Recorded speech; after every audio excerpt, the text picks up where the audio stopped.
First Story. There was once upon a time an old fox with 9 tails, who believed that his wife was not faithful to him, and wished to put her to the test. He stretched himself out under the bench, did not move a limb, and behaved as if he were stone dead. Mrs. Fox went up to her room, shut herself in, and her maid, Miss Cat, sat by the fire and did the cooking. When it became known that the old fox was dead, suitors presented themselves. The maid heard some one standing at the house door, knocking. She went and opened it, and it was a young fox, who said, "What may you be about, Miss Cat? Do you sleep, or do you wake?" She answered, "I am not sleeping, I am waking. Would you know what I am making? I am boiling warm beer with butter. Will you be my guest for supper?" "No, thank you, miss," said the fox. "What is Mrs. Fox doing?" The maid replied, "She is sitting in her room, moaning in her gloom, weeping her little eyes quite red, because old Mr. Fox is dead." "Do just tell her, miss, that a young fox is here, who would like to woo her." "Certainly, young sir." The cat goes up the stairs, trip, trip. The door she knocks at, tap, tap, tap. "Mistress Fox, are you inside?" "Oh, yes, my dear cat," she cried. "A wooer, he stands at the door out there." "What does he look like, my dear?" "Has he 9 as beautiful tails as the late Mr. Fox?" "Oh, no," answered the cat, "he has only 1. "Then I will not have him." Miss Cat went downstairs and sent the wooer away.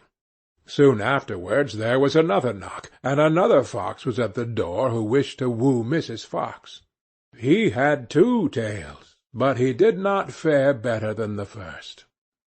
After this still more came, each with 1 tail more than the other, but they were all turned down, until at last one came who had 9 tails, like old Mr. Fox.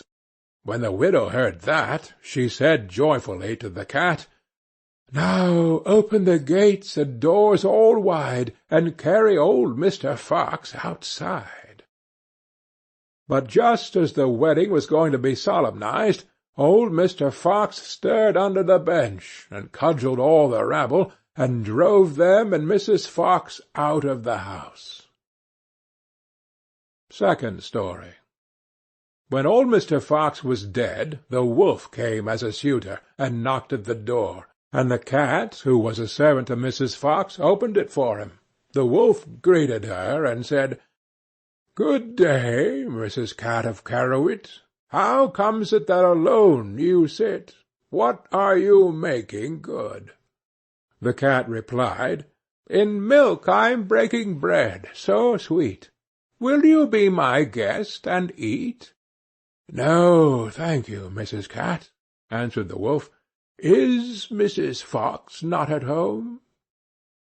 The cat said, "She sits upstairs in her room, bewailing her sorrowful doom, bewailing her trouble so sore, for old Mr. Fox is no more." The wolf answered, "If she's in want of a husband new, then will it please her to step below?" The cat runs quickly up the stair, and lets her tail fly here and there, until she comes to the parlour door. With her 5 gold rings at the door she knocks. "Are you within, good Mistress Fox? If you're in want of a husband now, then will it please you to step below?" Mrs. Fox answered, "Has the gentleman red stockings on, and has he a pointed mouth?"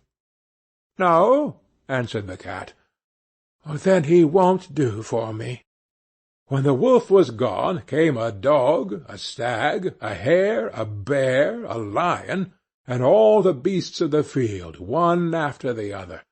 But one of the good qualities which old Mr. Fox had possessed was always lacking, and the cat had continually to send the suitors away. At length came a young fox, and Mrs. Fox said, Has the gentleman red stockings on, and has a little pointed mouth?" "Yes," said the cat, "he has."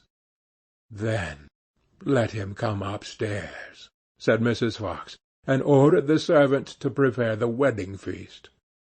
"Sweep me the room as clean as you can. Up with the window, fling out my old man. For many a fine fat mouse he brought, yet of his wife he never thought, but ate up every one he caught." Then the wedding was solemnized with young Mr. Fox, and there was much rejoicing and dancing, and if they have not left off, they are dancing still. End of the Wedding of Mrs. Fox.